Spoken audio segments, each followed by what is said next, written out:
کہمس نے ابن بریدہ سے، انہوں نے یحییٰ بن یعمر سے روایت کی، انہوں نے کہا کہ سب سے پہلا شخص جس نے بصرہ میں تقدیر سے انکار کی بات کی معبد جہنی تھا۔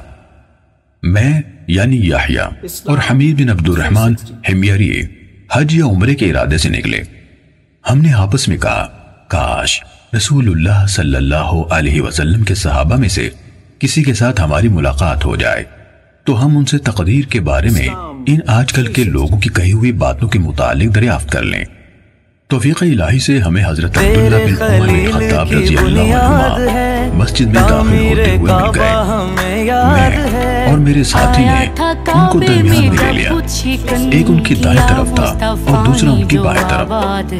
مجھے اندازہ تھا کہ میرا ساتھی گفتگو کا معاملہ میرے سپرد کرے گا، چنانچہ میں نے عرض کی، اے ابو عبد الرحمن، یہ عبداللہ بن عمر رضی اللہ عنہما کی کنیت ہے۔ واقع یہ ہے کہ ہماری طرف کچھ ایسے لوگ ظاہر ہوئے جو قرآن مجید پڑھتے ہیں اور علم حاصل کرتے ہیں، اور ان کے حالات بیان کیے۔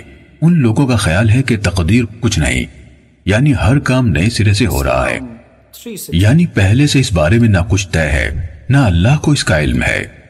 ابن عمر رضی اللہ عنہما نے فرمایا، جب تمہاری ان لوگوں سے ملاقات ہو تو انہیں بتا دینا کہ میں ان سے بری ہوں اور وہ مجھ سے بری ہیں۔ اس ذات کی قسم جس کے نام کے ساتھ عبداللہ بن عمر حلف اٹھاتا ہے، اگر ان میں سے کسی کے پاس احد پہاڑ کے برابر سونا ہو اور وہ اسے خرچ بھی کر دے تو اللہ تعالیٰ اس کی طرف سے اس کو قبول نہیں فرمائے گا یہاں تک کہ وہ تقدیر پر ایمان لے آئے۔ پھر کہا، مجھے میرے والد عمر ابن خطاب رضی اللہ عنہ نے بتایا، ایک دن ہم رسول اللہ صلی اللہ علیہ وآلہ وسلم کی خدمت میں حاضر تھے کہ اچانک ایک شخص ہمارے سامنے نمودار ہوا۔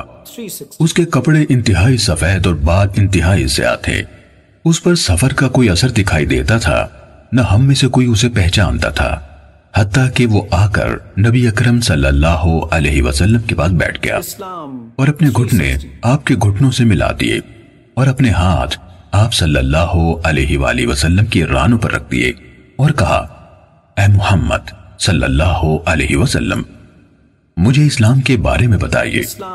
رسول اللہ صلی اللہ علیہ وسلم نے فرمایا، اسلام یہ ہے کہ تم اس بات کی گواہی دو کہ اللہ تعالیٰ کے سوا کوئی عبادت کے لائق نہیں اور محمد صلی اللہ علیہ وسلم اس کے رسول ہے۔ نماز کا اہتمام کرو، زکوٰۃ ادا کرو، رمضان کے روزے رکھو، اور اگر اللہ کے گھر تک راستہ طے کرنے کی استطاعت ہو تو اس کا حج کرو۔ اس نے کہا، آپ نے سچ فرمایا۔ حضرت عمر رضی اللہ عنہ نے کہا، ہمیں اس پر تعجب ہوا کہ آپ سے پوچھتا ہے اور خود ہی آپ کی تصدیق کرتا ہے۔ اس نے کہا، مجھے ایمان کے بارے میں بتائیے۔ آپ نے فرمایا، یہ کہ تم اللہ تعالیٰ، اس کے فرشتوں، اس کی کتابوں، اس کے رسولوں اور آخری دن یعنی یوم قیامت پر ایمان رکھو اور اچھی اور بری تقدیر پر بھی ایمان لاؤ۔ اس نے کہا، آپ نے درست فرمایا۔ پھر اس نے کہا، مجھے احسان کے بارے میں بتائیے۔ آپ نے فرمایا، یہ کہ تم اللہ تعالیٰ کی عبادت اس طرح کرو گویا تم اسے دیکھ رہے ہو، اور اگر تم اسے نہیں دیکھ رہے تو وہ تمہیں دیکھ رہا ہے۔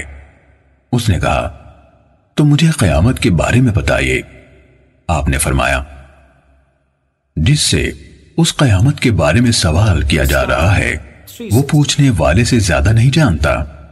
اس نے کہا، تو مجھے اس کی علامات بتا دیجئے۔ آپ نے فرمایا، علامات یہ ہیں کہ لونڈی اپنی مالکہ کو جنم دے، اور یہ کہ تم ننگے پاؤں، ننگے بدن، محتاج، بکریاں چرانے والوں کو دیکھو کہ وہ اونچی سے اونچی عمارتیں بنانے میں ایک دوسرے کے ساتھ مقابلہ کر رہے ہیں۔ حضرت عمر رضی اللہ عنہ نے کہا، پھر وہ سائل چلا گیا۔ میں کچھ دیر اسی عالم میں رہا، پھر آپ صلی اللہ علیہ وآلہ وسلم نے مجھ سے کہا، اے عمر، تمہیں معلوم ہے کہ پوچھنے والا کون تھا؟ میں نے عرض کی، اللہ اور اس کا رسول زیادہ آگاہ ہے۔ آپ صلی اللہ علیہ وآلہ وسلم نے فرمایا، وہ جبرائیل تھے، تمہارے پاس آئے تھے، تمہیں تمہارا دین سکھا رہے تھے۔ صحیح مسلم حدیث نمبر 93